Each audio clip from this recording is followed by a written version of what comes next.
Hi everyone, welcome to Services Management class. Today's topic is different categories of accommodation. Accommodation plays a central role in tourism and it can be categorized in different ways. So ടൂറിസത്തിലെ മൂന്ന് components ആണുള്ളത്. അതിൽ one of the important component ആയിട്ടുള്ള അക്കോമഡേഷൻ്റെ different types ആണ് ഇന്ന് നമ്മൾ പഠിക്കുന്നത്. പല രീതിയിൽ അക്കോമഡേഷനെ ക്ലാസിഫൈ ചെയ്യാം.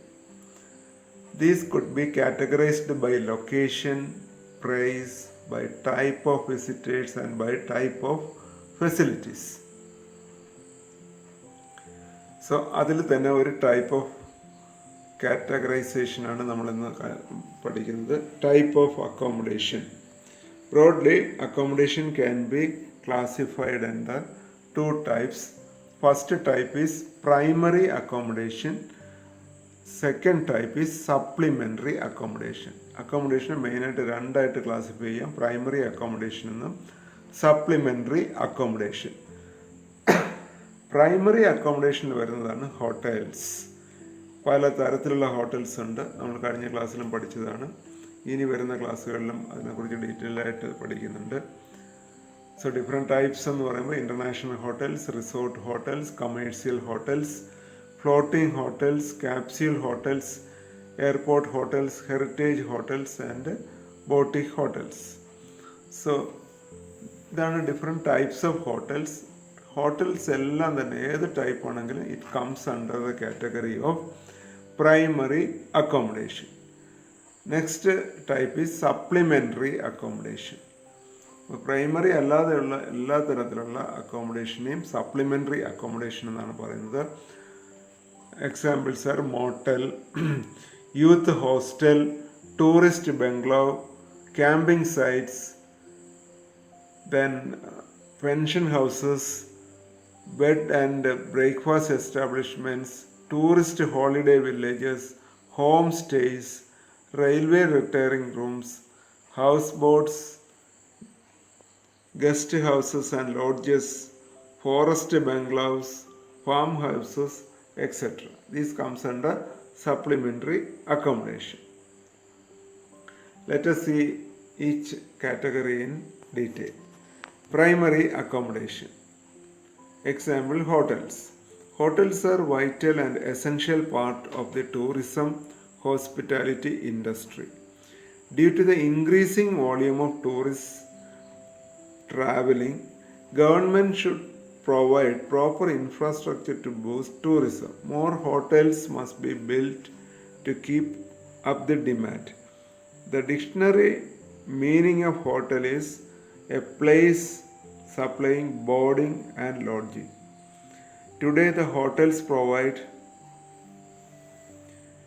not only accommodation and meals but also various other services as per the needs of the guests, such as massage parlors and cultural programs, etc.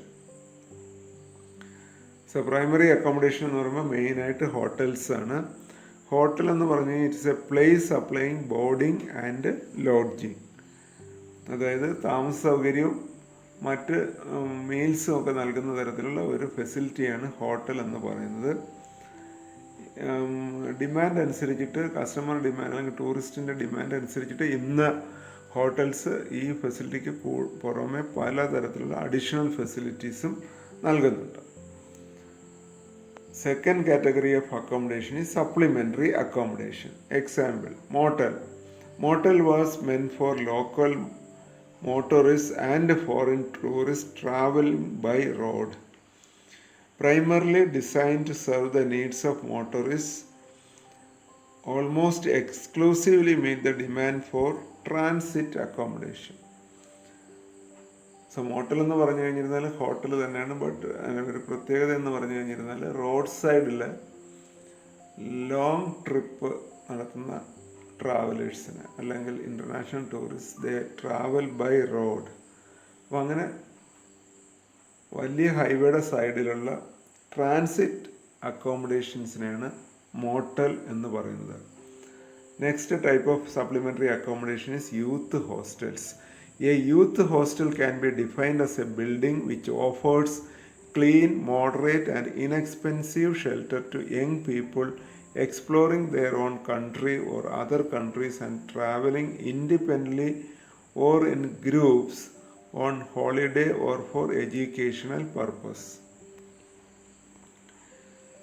Youth അല്ലെങ്കിൽ വളരെ യങ്ങായിട്ടുള്ള ചെറുപ്പക്കാർ എഡ്യൂക്കേഷൻ പർപ്പസിന് അല്ലെങ്കിൽ റിക്രിയേഷൻ പർപ്പസിന് വളരെ കൂടുതൽ യാത്ര ചെയ്യുമ്പോൾ അവർക്ക് ചിലവ് കുറഞ്ഞ രീതിയിലുള്ള അക്കോമഡേഷൻ പ്രൊവൈഡ് ചെയ്യുന്നത്, ആ തരത്തിലുള്ള അക്കോമഡേഷനാണ് യൂത്ത് ഹോസ്റ്റൽസ് എന്ന് പറയുന്നത്. Caravan and camping sites constitute a significant accommodation category in many holiday areas. These are very popular in Western countries. These are also known as open air hostels or tourist camps or camping grounds. Camping, originally practiced by hikers on foot, is increasingly giving way to car camping. The sites are usually located within large cities in open space. Caravan and camping sites എന്ന് പറഞ്ഞാൽ you can say mobile hotels എന്ന് വേണമെങ്കിലും പറയാം. ഇതും western കൺട്രീസിൽ originate ചെയ്ത ഒരു ഐഡിയയാണ്. Usually ഈ ട്രക്കിങ്ങിനൊക്കെ പോകുന്ന ആൾക്കാർ ക്യാമ്പ് സെറ്റപ്പ് ചെയ്ത് അവിടെ തന്നെ സ്റ്റേ ചെയ്യുന്നത് ആയിരുന്നു ആദ്യ കാലഘട്ടത്തിൽ ഈ ക്യാമ്പിംഗ് സൈറ്റ്സ് എന്ന് പറഞ്ഞത്. പിന്നെ അത് ക്യാരവാനിലേക്ക് മാറി എന്ന് പറഞ്ഞു കഴിഞ്ഞിരുന്നാൽ വലിയ വെഹിക്കിളിൽ യാത്ര ചെയ്യും, അതിലൊരു ഓപ്പൺ ഗ്രൗണ്ടിൽ പാർക്ക് ചെയ്തിട്ട് അതിൽ തന്നെ അക്കോമഡേഷനും ഫുഡും എല്ലാ ഫെസിലിറ്റീസും ലഭിക്കുന്ന തരത്തിലുള്ള ഒരു വെഹിക്കിൾ, അതാണ് ക്യാരവാൻ എന്ന് പറയുന്നത്. ഇപ്പോൾ അത് കുറേ കൂടി മാറിയിട്ട് അത് ലാർജ് സിറ്റീസിലൊക്കെ അല്ലെങ്കിൽ സിറ്റി ടൂറിസത്തിൻ്റെ പാർട്ടായിട്ട് ഓപ്പൺ ഗ്രൗണ്ടിൽ വലിയ എക്സ്പെൻസീവ് അല്ലാതെ നമുക്ക് അക്കോമഡേഷൻ ലഭിക്കും. നമ്മൾ യാത്ര ചെയ്യുന്ന വെഹിക്കിളിൽ തന്നെ സ്റ്റേ ചെയ്യുക, കാറിലോ അല്ലെങ്കിൽ വാനിലോ ഒക്കെ ചെയ്യുമ്പോൾ അതിനെയാണ് ക്യാരവാൻ എന്ന് പറയുന്നത്. സോ ഈ തരത്തിലുള്ള അക്കോമഡേഷനാണ് ക്യാരവാൻ ആൻഡ് ക്യാമ്പിംഗ് സൈറ്റ്സ് എന്ന് പറയുന്നത്. ടൂറിസ്റ്റ് ഹോളിഡേ വില്ലേജസ് ആണ് next category of supplementary accommodation. Tourist holiday villages were established in some European countries after World War II. These are situated in warm seaside sites and in the regions which offer certain facilities for tourists. The village complex is a center of accommodation providing extensive sports and recreation facilities. അപ്പോൾ യൂറോപ്പിലൊക്കെ തന്നെ വന്നിട്ടുള്ള മറ്റൊരു കോൺസെപ്റ്റാണ് tourist holiday villages അല്ലെങ്കിൽ tourist villages. It's a complex അക്കോമഡേഷനാണ്. അവിടെ ലോഡ്ജിങ്ങും മീൽസും കൂടാതെ സ്പോർട്ടിങ്ങിനും റിക്രിയേഷനുള്ള ഫെസിലിറ്റീസ് അവൈലബിൾ ആയിരിക്കും. Next category is homestays. Homestays are type of accommodation where tourists are provided with a feeling of staying in a homely environment. അപ്പോൾ നമ്മൾ ടൂറ് പോകുമ്പോൾ വിസിറ്റ് ചെയ്യുന്ന പ്രദേശത്തിൻ്റെ കൾച്ചർ മനസ്സിലാക്കാനും അതേസമയം തന്നെ ഒരു ഹോംലി എൻവയോൺമെൻറ്റിൽ സ്റ്റേ ചെയ്യാനുള്ള ഒരു ഫെസിലിറ്റി ലോക്കലായിട്ടുള്ള ആൾക്കാർ ടൂറിസ്റ്റുകൾക്ക് പ്രൊവൈഡ് ചെയ്യുമ്പോൾ അവരുടെ തന്നെ അക്കോമഡേഷനിൽ അല്ലെങ്കിൽ അവരുടെ തന്നെ ഹൗസിൽ സ്റ്റേ ചെയ്യാനായിട്ട് ടൂറിസ്റ്റിന് ഫെസിലിറ്റീസ് പ്രൊവൈഡ് ചെയ്യുമ്പോൾ അതിനെയാണ് ഹോം സ്റ്റേയ്സ് എന്ന് പറയുന്നത്.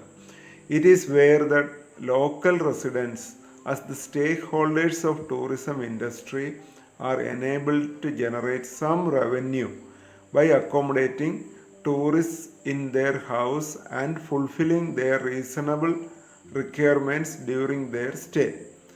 In addition to this, there are some other types of accommodation such as railway retiring rooms, houseboats, guest houses and lodges, forest bungalows, farmhouses, etc. So this is a brief discussion about different categories of accommodation. Let us conclude. Thank you.